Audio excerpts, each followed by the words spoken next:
অবশেষে গাজায় প্রতীক্ষিত যুদ্ধবিরতি, প্রকাশ্যে হামাস, প্রয়োজনে ফের আগ্রাসনের হুঙ্কার ইসরায়েলের। সংসদ নির্বাচন সহজ হবে না, ভুল করলে পস্তাতে হবে, দলে অনুপ্রবেশকারীর স্থান নেই, তারেক রহমান।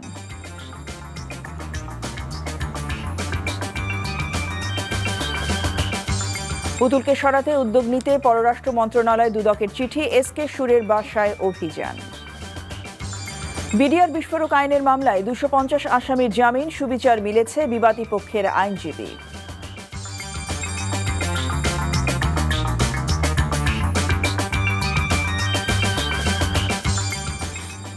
আসসালামু আলাইকুম, জসিন্তা জিনিয়া স্বাগত জানাচ্ছি এনটিভির সন্ধ্যার খবরে।